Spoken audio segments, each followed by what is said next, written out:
प्रेक्षक नमस्कार, मी सुरेश वाणी. आपण पाहता विंगर टाइम्स. विंगर टाइम्समध्ये आपलं मनपूर्वक स्वागत.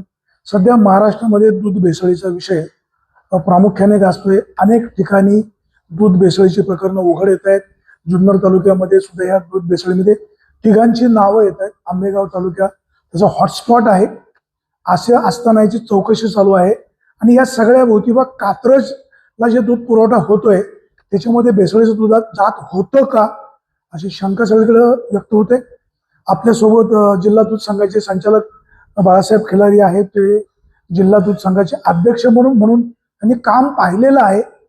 जिल्हा दूध संघाची या सगळ्या प्रकारामध्ये चौकशी होईल का, किंवा जी लोक खाजगी दूध कलेक्शन करायचे किंवा मिक्सिंग करायचे त्याचा पुरवठा कात्रजला होत होता किंवा कसं, किंवा यांच्यापर्यंत चौकशीचे धागेदोरे पोहोचलेत का, हा आपला जाणून घेण्याचा प्रयत्न आहे. बाळासाहेब नमस्कार. नमस्ते वाणी. आता आपण पाहतोय संपूर्ण महाराष्ट्रामध्ये दूध भेसळीचं प्रकरण गाजतंय. प्रामुख्याने आंबेगाव तालुका, आपल्या जुन्नरमध्ये पण तिघांची नावं येत आहेत. त्याच्यामध्ये कात्रजचं एक चर्चा होते की बाबा जे दूध संकलन होतंय ते बाकीच्या कूलिंग सेंटर मार्फत कात्रजला जाते का काय, आणि मग या सगळ्या रेकॉर्डमध्ये कात्रज सुद्धा सहभागी आहे अशी चर्चा होते. वाणी साहेब, मी पहिल्यांदा आपल्याला धन्यवाद देईल की आपण असेल किंवा संदीपजी उत्तरडे असतील, आपल्या जुन्नर तालुक्यातील तुम्ही सगळ्या मीडिया, म्हणजे जे मीडियाचे प्रमुख आपण आधारस्तंभ ज्याला म्हणतो, त्यांनी हे प्रकरण खूप चांगल्या पद्धतीनं हाताळलं. किंबहुना आंबेगाव तालुक्यानं सुद्धा मान्य केलं की जुन्नर तालुक्यातले पत्रकारांनी जी सजगता दाखवली त्याबद्दल आपलं सगळीकडून समाजात कौतुक होते.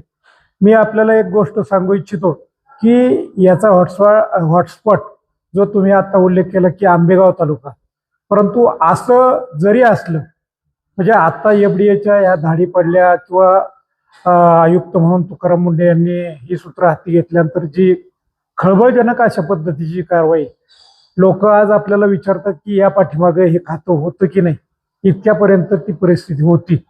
परंतु मी आपल्याला एक सांगू इच्छितो की सुदैवाने कात्रज साधारणपणे आजपर्यंत अशा पद्धतीच्या कुठल्याही प्रकरणामध्ये सापडलेलं नाही, म्हणजे भेसळीचं दूध असेल. परंतु मला आपल्याला एक गोष्ट तुम्हाला जाणून द्यायची की हे जे प्रकरण आहे हे निघाले खरं तर खाजगी दूध, जे आपण ज्याला म्हणजे मोठे संस्था आहे खाजगीच्या, त्यामध्ये सोने असेल किंवा पराग असेल, या लोकांच्या व्यावसायिकता अशी असते की साधारणपणे त्यांनी सुद्धा आपापल्या पद्धतीनं बल्कुलर, म्हणजे त्यामध्ये सगळेच आले की त्यांनी सुद्धा आपापल्या पद्धतीनं संपूर्ण राज्यामध्ये बल्कुलर दिलेत आणि दूध आपल्याकडे संकलित कशा पद्धतीनं होईल याचं हे केलेलं आहे. परंतु आजपर्यंत जे आपल्या तालुक्यामध्ये तसं त्यांनी 7 जिल्ह्यांमध्ये जे आरोपी त्यांना मिळालेले आहेत ते सगळे आरोपी त्या भागातले बल्कुलर चालक आहेत.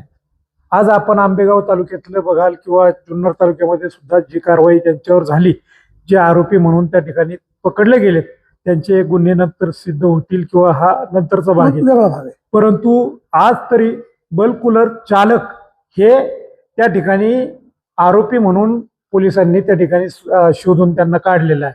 आणि पुणे जिल्हा सहकारी दूध उत्पादक संघाचे आपल्याला सांगायला मला आनंद वाटतोय, कारण मी संचालक आहे, मी तालुका संचालक म्हणून या भागामध्ये जुन्नर तालुक्यात गेली 15 वर्षापेक्षा अधिकचा काळ त्या ठिकाणी काम करत असताना आपल्या तालुक्यामध्ये 1-2 बल्कुलर सोडता कुठेही बल्कुलर नव्हते.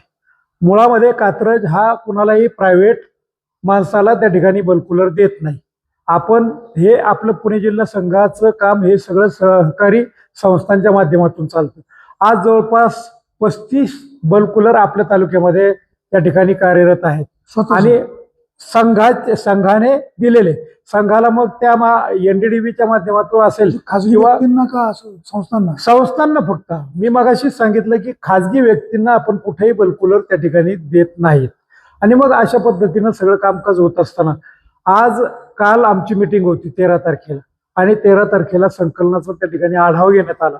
तर आढावा घेण्यात आलेला असताना आपल्याकडे जवळपास 1,64,000 लिटरच्या दरम्यान दूध संकलन हे होतं दररोज 1 महिन्यापूर्वी. परंतु ते सुद्धा कमी होऊन त्याची कारणं आम्ही शोधली. कारणं आमचं कालचं संकलन 1,42,000च्या दरम्यान त्या ठिकाणी होतं. त्याच्या अगोदर परंतु मला 1,62,63,000 किंवा 65च्या दरम्यान. तर मला सांगायला अतिशय आनंद होतोय की या सगळ्या संकलनामध्ये जुन्नर तालुक्याचं संकलन कालही 47,000 लिटर त्या ठिकाणी होतं. आणि मग अशा पद्धतीनं आपल्याकडचं संकलन हे किरकोळ स्वरूपात त्या ठिकाणी घटले. 47,000 कालचं होतं, म्हणजे 1200-1300 लिटरची त्या ठिकाणी घट झालेली या सगळ्या कारवाया सुरू झाल्यानंतर. परंतु आपल्या 1200-1300 लिटरची जी घट झाली ते काय असू शकतं? मी तुम्हाला म्हणजे ते दूध काय सांगण्याचा आटल्या? मी की तुम्हाला ते सांगण्याचा प्रयत्न करतोय की आपल्याकडं एक संस्थेनं पॅकिंगचा व्यवसाय स्वतःचा सुरू केलाय. अच्छा. त्या संस्थेचं या सगळ्या भेसळीच्या याच्यामध्ये आपल्या भागाचं म्हणा किंवा वेगवेगळ्या ब्रँड, मग त्यामध्ये कात्रज असेल, आता आमच्याकडे अजूनपर्यंत तरी कुठल्याही पद्धतीची भेसळ त्या ठिकाणी मिळून आलेली नाही. आणि मला खात्री आहे की ती येणार पण नाही, कारण संघाचं कामकाज हे खूप चांगल्या पद्धतीनं चालतं.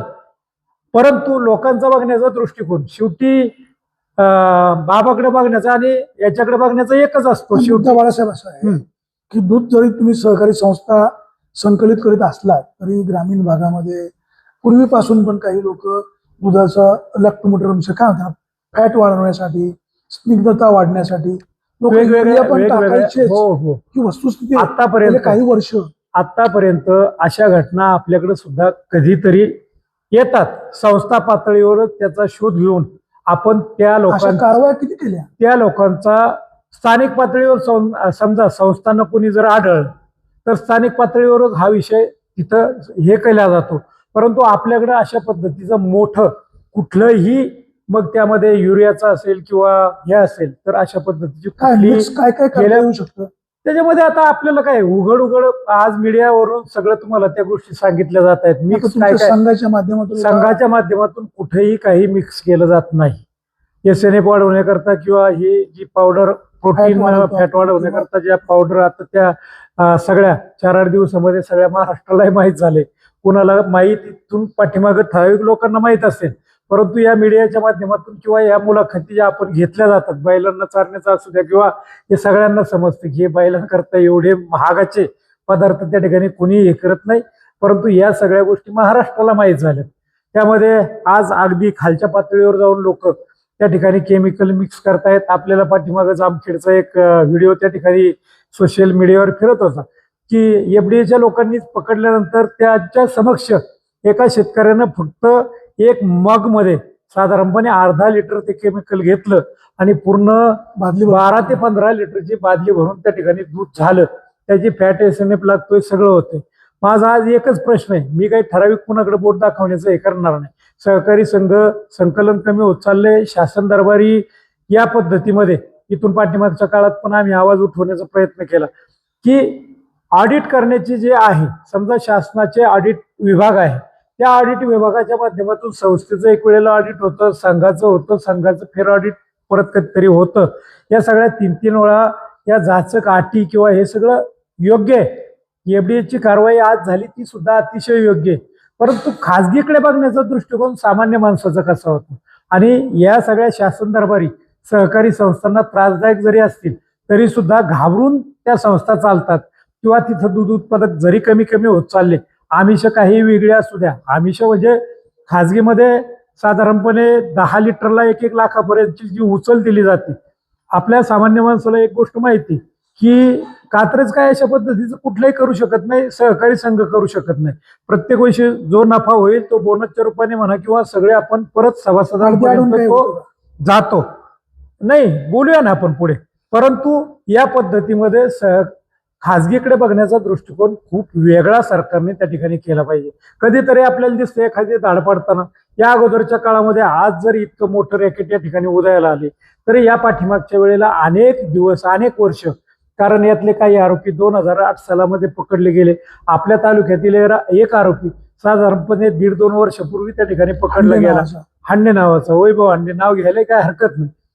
परंतु या मधल्या काळामध्ये मग त्यासारखी लोक जी भेसळखोर आपण ज्यांना म्हणतो ती परत काम चालू करतायत. मग त्यावेळी एफडीए डिपार्टमेंट असेल किंवा शासनाचे तत्सम अधिकारी हा विषय वैकुंठवासी अजितदादा पवार साहेब यांच्याकडे सुद्धा त्या काळामध्ये उपस्थित झाला होता. पण त्यांनी सुद्धा त्यावेळी सांगितलं होतं की ही डिपार्टमेंट जे आहेत यांनी खरं काम करण्याची त्या ठिकाणी गरज आहे. मग अशा पद्धतीचं काम महाराष्ट्रात चालत असताना भविष्य काळामध्ये सुद्धा फक्त तुकाराम मुंढे साहेबांचीच काही ही एकट्याची जबाबदारी नाही. आज संघामध्ये मी संचालक म्हणून काम करत असताना आमचे चेअरमन म्हणून किंवा आमचे अधिकारी वर्ग या सगळ्यांनी जर मनावर घेतलं म्हणजे आमच्याकडे कुठलीही ह्या पद्धतीची भेसळ अजिबातही होत नाही. परंतु विनाकारण सहकाराकडे बोट दाखवण्याची जी प्रवृत्ती आहे ती समाजामध्ये बदनाम करायचा प्रयत्न होतो. सहकार नक्कीच 100% सहकार बदनाम करायचा प्रयत्न त्या ठिकाणी होतोय.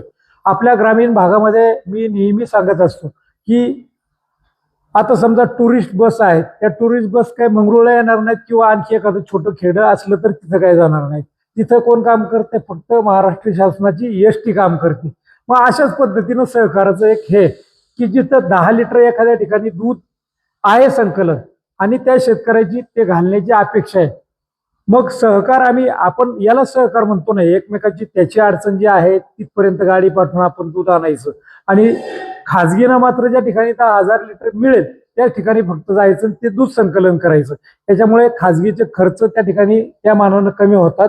सहकारामध्ये समजा 10 लिटर दूध आणायला जर हे करायला लागलं तर ती गाडी पाठवताना 10 रुपये त्याचा वाहतुकीचा खर्चच कधी कधी संघाला त्या ठिकाणी येतो. मग अशा पद्धतीने बॅलन्स शीट असेल किंवा याच्यामध्ये थोडाफार इकडं तिकडं फरक पडू शकतो. परंतु कात्रजने आजही खूप सक्षमपणे काम करत असताना कुठेही भेसळीच्या चौकटीत अजूनपर्यंत तरी संघ आलेला नाही. आणि हे काम करत असताना 2 रुपये बोनस अधिक अमूल असेल किंवा कुठलाही इतर ब्रँड असेल त्याच्या बरोबर कधी कात्रजचं दूध तपासलं? अनेक वेळा टँकर तपासले जातात ना, रस्त्यावर आडून सुद्धा त्याला नॉट मिल्क सेल अशा पद्धतीचे पाठीमागे हे असतं. जरी तसं असेल तरी त्या लोकांना ते अधिकार असतात की टँकरचं सील तोडून त्या ठिकाणी सॅम्पल घेऊन अनेकदा ते सॅम्पल त्या ठिकाणी तपासले जातात. केदार पूर्वी दुधाचे ज्यावेळेस दूध संकलन संस्था करायच्या ते दूध घेऊन टँकर पुण्याला जायचे. काही दुधाचे कॅन्ट परत खराब झाले म्हणून मागे यायचे. आता त्याचं प्रमाण कमी झालंय. म्हणजे खरोखर दूध संकलन चांगलं होतं का खराब झालेलं दूध तुम्ही पुन्हा वापरता? हा सगळा तंत्रज्ञानाचा सुद्धा भाग आहे. पूर्वीच्या काळामध्ये बल्क कूलर कुठंच नव्हती. आपल्याकडे तर शासनाचं फक्त दूध संकलन असायचं. पुणे जिल्हा संघ सुद्धा नंतर स्थापन झाला. त्याच्या अगोदर फक्त आरे डेअरी म्हणून आपल्याकडे सगळं महाराष्ट्रात होतं. आणि अगदी ओतूरचा प्लॅन सुद्धा त्यांच्याच ताब्यातून शासनाच्या ताब्यातून ओतूर संघानं विकत घेतलेला आहे. मग अशा वेळी आज दूध संकलन, आज बल्क कूलर निघाले, आज सगळ्या गोष्टी निघाल्या, सोयी सुविधा निघाल्या. आपल्या तालुक्याने दुधाच्या संकलनामध्ये म्हणजे पुणे जिल्हा संघाला दूध अधिकचं काय तर याच्या पाठीमागचं गणित सुद्धा हेच आहे.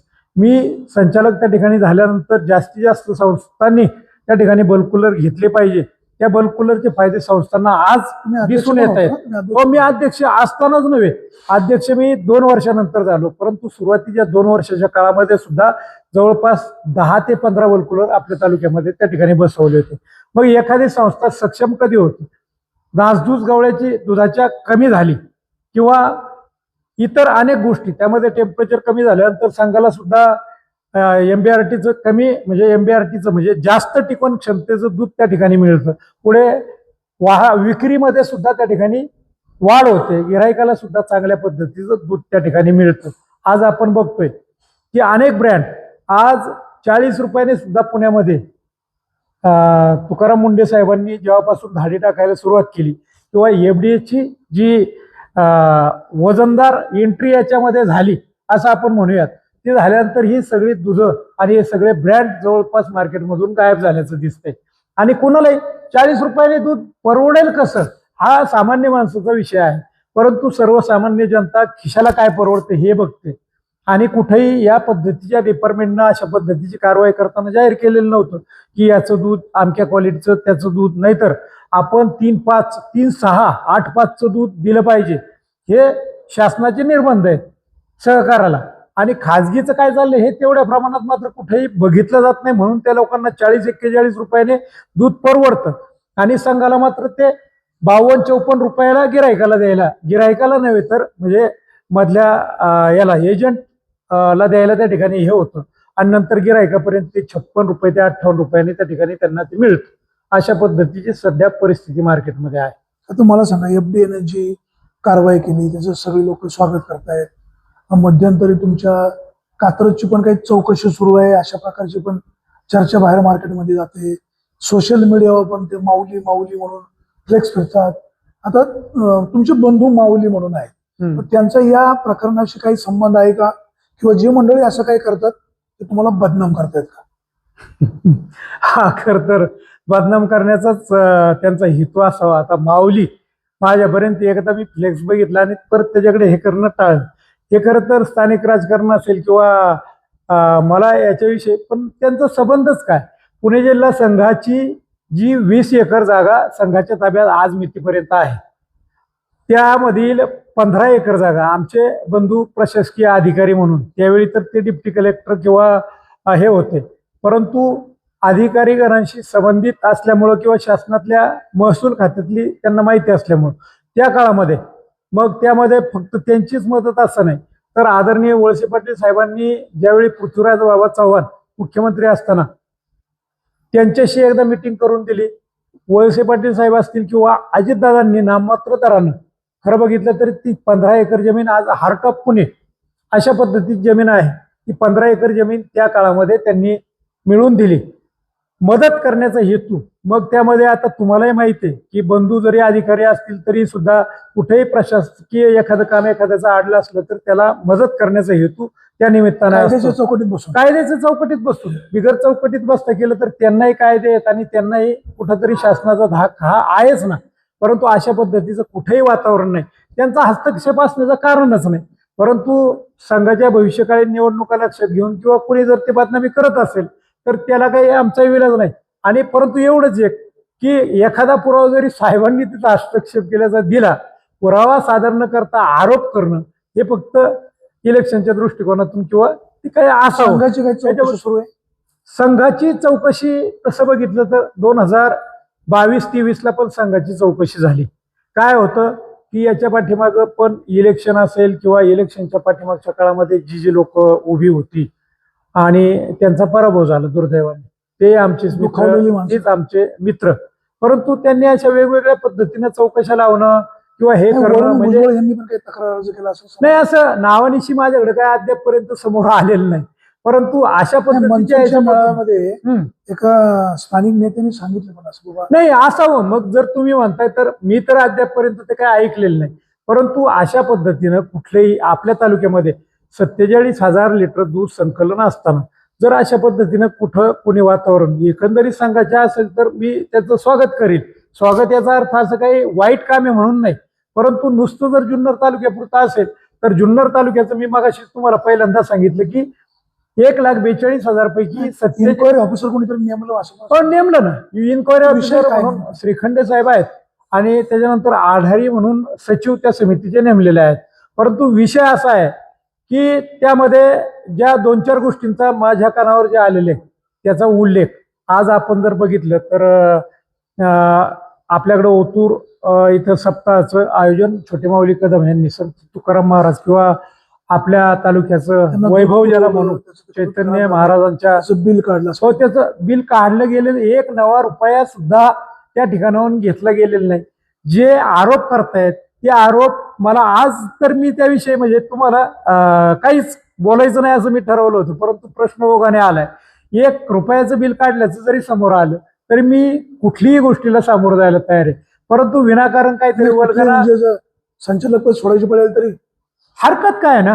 मी जर चुकीचं वागत असेल मला त्या पदावर राहण्याचा अधिकारच काय.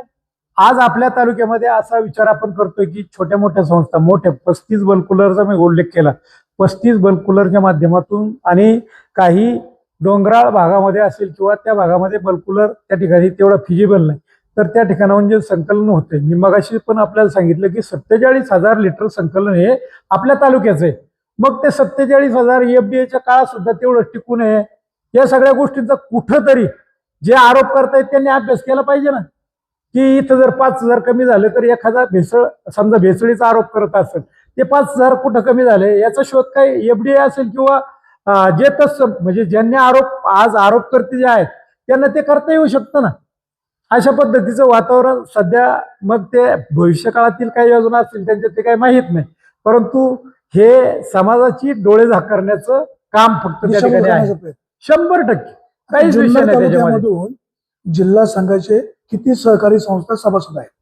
जुन्नर तालुक्यामधून साधारणपणे 105 ते 10 पर्यंत 105 ते 10 संस्था आपल्या तालुक्यातून जिल्हा दूध संघाच्या सभासद त्या ठिकाणी आहेत. परंतु त्यामध्ये वर्गीकरण होणार आहे नंतरच्या काळामध्ये. काही संस्था 18,000, आता संघाचा पोट नियम आहे की 18,000 एक वर्षामध्ये दूध असावं किंवा या सगळ्या गोष्टी ज्या आहेत, ज्या पोट नियमामध्ये आहेत, त्याच्यामध्ये जर हे केलं तर साधारणपणे 105 पर्यंत सभासद संस्था त्या ठिकाणी असू शकतात, असा माझा एक काय असेल. आणि या याच्यातून अनेक, मग ते एक असेल किंवा अनेक लोक जे तक्रार अर्ज करतायत त्या ठिकाणी आपल्या तालुक्यामध्ये यापूर्वीच्या काळामध्ये ज्या संस्था होत्या त्या संस्था बंद होऊन पश्चिम पट्ट्यामध्ये पण बरंचसं आहे प्रमाणे. पश्चिम पट्ट्यामध्ये जवळपास संस्था नगण्य राहिल्यात असं म्हटलं तरी काही हरकत नाही.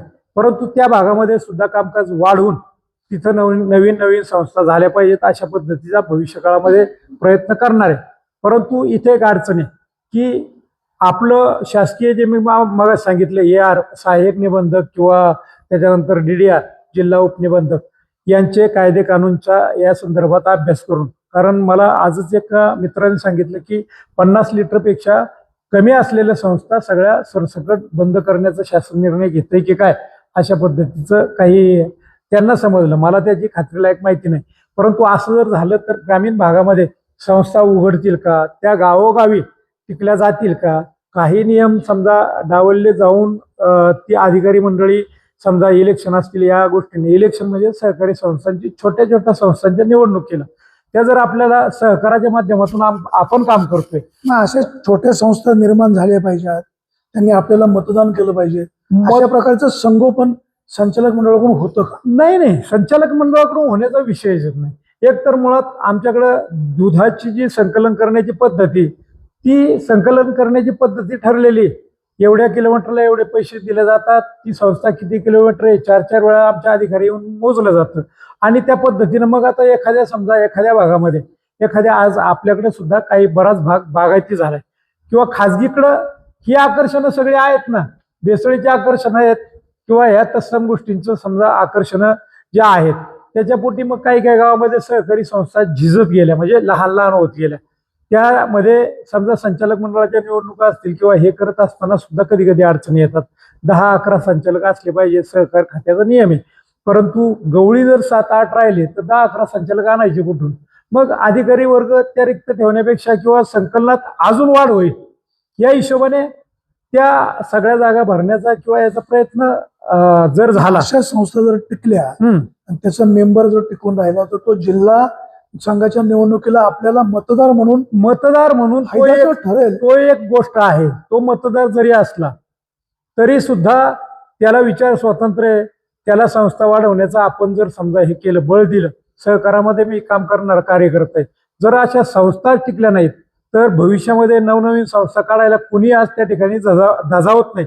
आज आपण ज्या पद्धतीने म्हणतोय की आधुनिक शेतकरी म्हणजे तरुण वर्ग शेतीकडे वळायचा कमी झालाय, दूध व्यवसायाकडे वळत नाही, तो खाजगीची एवढी आमिशन ह्या सगळ्या गोष्टी असताना सहकारी संस्थांमध्ये काम कशा करता करेल? सहकारी तत्वावर जी एखादी ग्रामीण भागात संस्था असेल ती जिल्हा संघाची सभासद, बरोबर आहे. मग चर्चा अशी होते की बाळासाहेब खिलारी यांच्या कुटुंबातील सगळेच कुटुंबाचे सदस्य जिल्हा दूध संघाचे सभासद आहेत. मग तुमचे जे नातेवाईक आहेत त्यांचे छोटे छोट्या काही सहकारी संस्था आहेत का? आता काम करत असताना मी संचालक झाल्यानंतर किती संस्था झाल्या त्याचा त्या कार्यकर्त्यांनी अभ्यास करावा. जर पूर्वीपासून त्या गावांमध्ये त्या संस्था असतील, पूर्वीपासून म्हणतोय मी ज्या म्हणजे माझा जन्म सहकारामध्ये या अर्थाने म्हणतोय की मी ज्या काळापासून संघामध्ये काम करतोय 15 वर्ष 16 वर्ष झाली, त्याच्या अगोदर त्या संस्था असतील तर त्या काळाला मी गेलो होतो का? त्याच्यामध्ये तो आरोप करणं किंवा ह्या गोष्टी सगळ्या म्हणजे मला तरी बदनाम करण्याचा प्रयत्न आहे. ते भविष्यामध्ये ते सिद्ध होईल. आज सरकारने चौकशी लावल्यात, 50 लिटर दूध, अनेक गोष्टी आणखी पण येत जातील, त्याच्यामध्ये टिकतील, तेच मलाही मान्य राहील ना. का मी वेगळं खूप काही जगाचे वेगळं करण्याचा प्रयत्न करतोय? माझा विषय फक्त मी तुम्हाला अशा संस्था दाखवेल की ज्या ठिकाणी दूध संकलन शून्य झालं होतं त्या संस्था पुनर्जीवन करून आज तिथं 2-2 हजाराच्या संस्था परत उभ्या राहिल्या. हे करणं माझं काम आहे. मी नुसतं जर एकमेकावर चिखलफेक करत बसलो असतो, ही संस्था त्यांनी चालूच का केली पूर्वीच्या बाळासाहेब खिलारींनी, किंवा ती मी वाढवायचं नाही, त्यांनी केली चालू म्हणून ती मी वाढवणार नाही, असं जर मी करत बसलो असतो तर सहकार जुन्नर तालुक्यात आज जो 47,000 लिटरच्या म्हणजे जास्तीत जास्त आज एवढं शॉर्टेज आहे दुधाचं तरी 47, पण 53,000 ते 55,000चा आकडा मी कसं पार करेल? आणि मी जसा संचालक झालोय, मी म्हणजे अभिमान वाटावा असं नाही, हे केलंय कुणी? सगळे दूध घालणारे दूध उत्पादकांच्या माध्यमातून शक्य होते, परंतु कुठंतरी संस्थांना बळ दिलं किंवा संस्थांच्या बल कूलरच्या बाबतीमध्ये आपण काळजी घेतली, एखाद्या संस्थेची नेमकी अडचण काय हे बघितलं. 100 संस्थांना बळ देत असताना एखाद्या संस्थेचं समजा अशा पद्धतीचं, पण ती संस्था सुद्धा उद्या मोठी होईल ना. कालपर्यंत अशा लहान असलेल्या संस्था आज किती मी दाखवून देऊ की तुम्हाला, ज्या खूप मोठ्या प्रमाणात दूध व्यवसाय करतात. कुटुंबातले किती सदस्य जिल्हा संघाचे सभासद आहेत? माझ्या कुटुंबातलं कुणीच नाही. आमच्या गावामध्ये 5-6 संस्था आहेत, त्याच्यामध्ये सुद्धा आम्ही कुठेही नाहीत. म्हणजे मी एक संस्थेचं लोक असे दिशाभूल का? त्यांनी दाखवा ना कुठल्या संस्थेत मी आहे, आमच्या कुटुंबातली लोक आहेत, आमचं असं आहे तसं आहे, असं त्यांनी दाखवलं पाहिजे ना. नुसतंच आरोप करण्यात काही फायदा आहे का? आरोपाला काहीही महत्व नाही.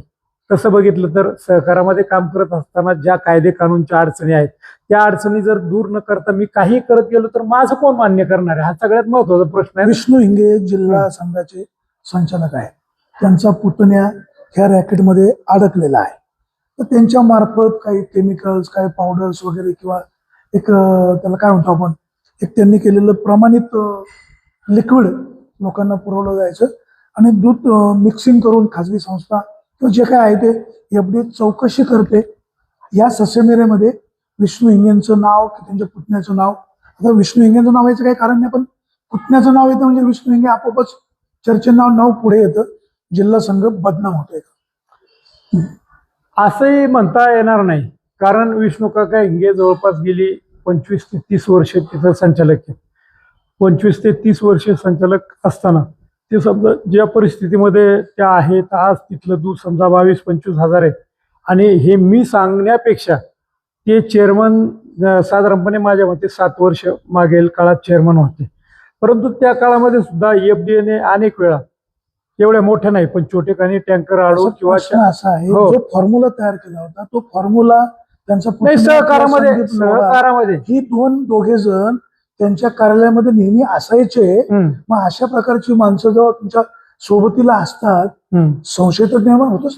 संशय जरी निर्माण झाला तरी विष्णू काकांना आम्ही ज्या पद्धतीने ओळखतो, कात्रज दूध संघात मी काम करत असताना भेसळीचं जे आव्हान आहे, ते आव्हान त्यांच्या काळात सुद्धा आम्ही अनेक वेळा तिथं जाऊन आम्ही स्वतः सॅम्पल काढून दूध तपासण्या केलेल्या आहेत. आम्हाला जिथं जिथं कोणी चेअरमन असेल किंवा काही समजा चुकीचं वाटल्यानंतर संचालकांना आम्हाला जे अधिकार कायद्याने दिलेले आहेत, म्हणजे मी चेअरमन असताना बाकी लोकांनी सुद्धा त्या गोष्टी कधी कधी केलेल्या आहेत, आणि मी सुद्धा त्या निमित्तानं त्या ठिकाणी जाऊन अनेक वेळा दुधाचे सॅम्पल काढून आम्ही आमच्याकडे जे तपासणी यंत्रणा आहे त्या तपासणीच्या याच्यामध्ये सगळं तपासल्यानंतर आम्हाला तरी काही अशी गोष्ट कुठे आढळून आलेली नाही.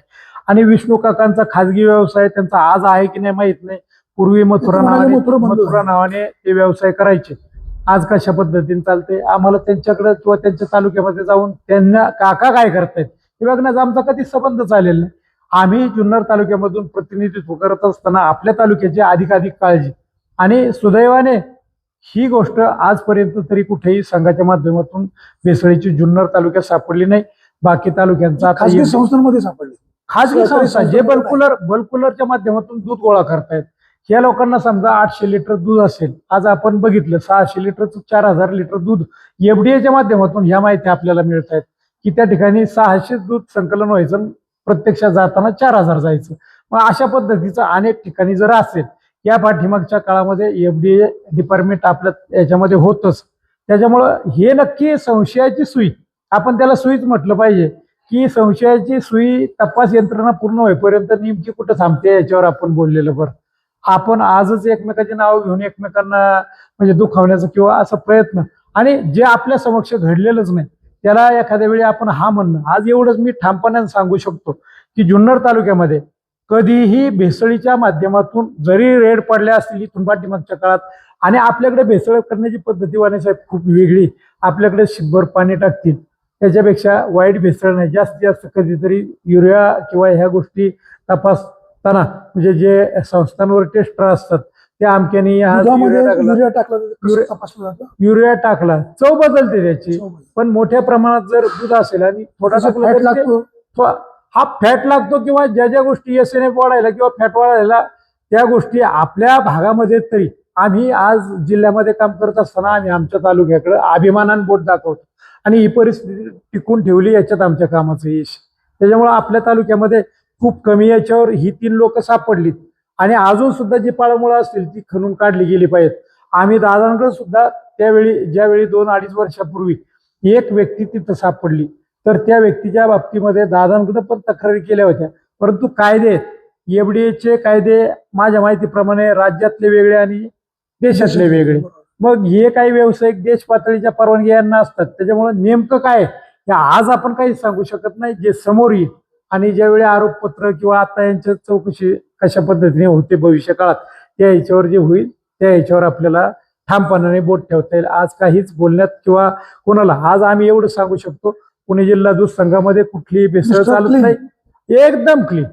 सापडत नाही तोपर्यंत तर क्लीनच ना. आणि आम्ही आमच्या याला कसं वाईट म्हणून ज्या गोष्टी टेस्टिंग 75 लाखाचं FT1 मशीन असेल किंवा तसं तुम्हाला एक गोष्ट सांगतो की त्यामध्ये 75 लाखाच्या मशीनमध्ये पाम तेल किंवा हे सापडलं जात नाही तर ते 1-2 ठिकाणी असे नुसते कानावर आल्यानंतर आम्ही 20 लाखाचं ते पाम तेल सापडण्याकरता जी टेस्ट असते त्याच्याकरता मशीन खरेदी करायचा निर्णय मागच्या मीटिंग मध्ये घेतला. मग त्याच्या अगोदर काय मिक्स झाला असं तर गेलं. मग आता त्याच्यामध्ये हे तुम्ही जर आज एवढं ढिगाने सांगताय, एवढं 2000 कोटी जर रॅकेट होतं आणि हे याचं काय झालं, याची उत्तरं तुमच्याकडे नाहीत आणि माझ्याकडे नाहीत. सुदैवाने दुर्दैवाने म्हणायला लागेल. ज्यांच्यावर सरकारचं नियंत्रण आहे अशा संस्थांवर त्यांनी सुरुवातीपासून असं प्रिकॉशन घ्यायला पाहिजे होतं ना. 100% घ्यायला पाहिजे होतं. परंतु काही गोष्टी आज माझं या लोकांची जी प्रोडक्शन आहे कुठलंही असेल, पावडर असेल किंवा आंतरराष्ट्रीय बाजारामध्ये सुद्धा ही विकली जातात, हे तुम्हालाही मान्य करावं लागेल. भारतामध्ये काय भारतातलंच सगळं दूध विकलं जातं आणि आपल्या भारतातलं दूध पण भारतातच विकलं जातं असं काहीच नाही. जिथं एखादा खड्डा पडेल तिथं पाणी जातं अशी परिस्थिती. जिथे एखाद्या ठिकाणी गरज निर्माण होते त्या ठिकाणी आपल्या देशातली पण बाय प्रोडक्ट जातात. त्यामध्ये अमूल असेल किंवा कुठल्याही ब्रँडचं कात्रज असेल, पण ते जात असताना तिथल्या एफडीएने त्यांच्यावर कधीही बोट दाखवलेलं नाही. हे सुद्धा आपल्याला त्या ठिकाणी लक्षात घ्यावं लागेल. फक्त यांच्या यंत्रणा इथं भेसळ होते आणि ती परदेशात त्यांची प्रॉडक्ट गेल्यानंतर तिथं काहीच होत नाही. मग याचा अर्थ तो देश काय डोळे मिटून आपल्यापेक्षा 10 पटीने पुढे असलेल्या देशांमध्ये या कंपन्यांची प्रॉडक्ट जात आहेत. मग तिथं काय याचा अर्थ काय घ्यायचा? याचा अर्थ काय घ्यायचा हे भविष्य काय सांगेन आपल्याला. आता मला सांगा, हा एफडीए डिपार्टमेंट काय आता तुकाराम मुंडे इन्चार्ज झाले तेव्हापासून नाही, या पूर्वीपासून आहे. या पूर्वीचे जे एफडीएचे प्रमुख होते त्यांच्या हे लक्षात का आलं नाही का हे सगळं म्हणजे सगळे मिळून हे रॅकेट चालवत होते? नाही, शासन प्रशासन यांच्या कामाच्या पद्धतीवर बोट दाखवण्याचा हा प्रकार झाला आणि तो प्रकार समजा त्या याच्याकडे दाखवत असताना आपण सुद्धा कुठेतरी याचा एखाद्या गोष्टीचा भाग आहे. यात प्रत्येकानं साधारणपणे मी तर जनतेला असं आवाहन करेल, जे भेसळखोर लोक आहेत त्यांना पण आपलं कोणीतरी त्या ठिकाणी हे करतंय. इथून पाठीमागच्या काळात आम्ही भाषण करताना नेहमी सांगायचो की या माणसाचं आयुष्यमान कमी होत चाललंय, त्याच्या पाठीमागं नुसती फवारणारी औषधं कारणीभूत आहेत, केमिकल फर्टिलायझर ती कारणीभूत आहेत, अशातला काही भाग नाही. आज आपण जे दूध पितोय हे सुद्धा त्या पाठीमागं कारणीभूत आहे. दुधाला पूर्ण अन्न म्हणत असताना हे जे पाप करणारे लोक आहेत यांना नक्कीच चौकामध्ये फाशी दिली गेली पाहिजे अशी माझी प्रामुख्याने मागणी राहील. पण ते सिद्ध झाल्यानंतर आज आपण काहीच बोलू शकत नाही. म्हणजे पाण्यात मैसन बाहेर किती काय आता काय एफडीए कारवाई करते, नाहीतर पाठीमागच्या मुद्द्यावर मग अशी आपण बोललो की जुन्नर तालुक्यामधला भेसळखोर एक सापडला, 2 महिने जेलमध्ये राहून तोच व्यवसाय करतोय. याला काय म्हणायचं? हा प्रश्न मी तुम्हाला विचारला तर तुमचं उत्तर काय? प्रेक्षक आपल्या सोबत होते कात्रजचे संचालक बाळासाहेब खिलारी, अतिशय अभ्यासू आहेत, त्यांनी पारदर्शकपणे काम केलेलं आहे. त्यांच्यावर अनेक मंडळींनी वेगवेगळ्या प्रकारचे आरोप केले. जिल्हा दूध संघामध्ये त्यांच्या बंधूंचा काही संबंध आहे का, किंवा उतूरला जे दूध पुरवलं त्याचं काही बिल काढून घेतलं का, अशा प्रकारचे अनेक आरोप केले. शिवाय त्यांच्या कुटुंबातली काही मंडळी जिल्हा दूध संघाचे सभासद आहेत का, परंतु त्यांनी सगळे मुद्दे अतिशय व्यवस्थितपणे सांगितलेले आहे. कात्रजचा कारभार अतिशय मिस्टर क्लीन आहे असाही त्यांनी दावा केलेला आहे. ज्या ज्या मुद्द्यांवर चौकशी सुरू आहे त्याची चौकशी व्हावी असंही स्पष्ट मत मांडलेलं आहे. जी मंडळी भेसळ करतात दुधामध्ये त्यांना चौकट फाशी दिली पाहिजे अशी स्पष्ट भूमिका घेतलेली आहे. FDAने या प्रकरणाची सखोल चौकशी करावी. जे दूध भेसळ करणारे हरामखोर आहेत त्यांना खरोखरच त्यांचा कायमचा बंदोबस्त करायला हवा.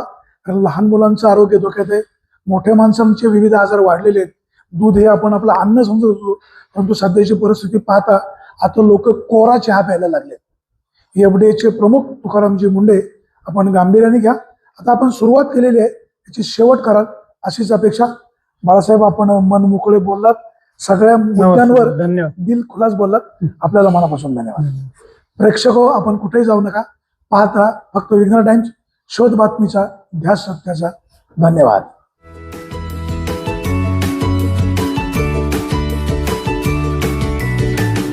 बातम्या शेतीच्या, बातम्या मातीच्या, बातम्या अन्यायाच्या, गुन्हेगारीच्या,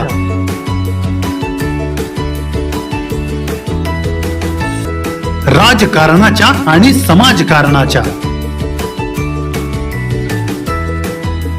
शोषणाविरुद्ध बुलंद आवाज, जनसामान्यांच्या हुंकाराची गाज, सत्कार्याला प्रोत्साहन, दुष्कृत्याला अनुशासन, निर्भीड, निस्पृह, सडेतोड, बेधडक आणि रोखठोक म्हणजेच विघ्नहर टाइम्स, शोध बातमीचा, ध्यास सत्याचा. आपलं चॅनल, आपली बातमी. सबस्क्राईब तर कराच, पण बेल आयकॉनवर क्लिक करायलाही विसरू नका.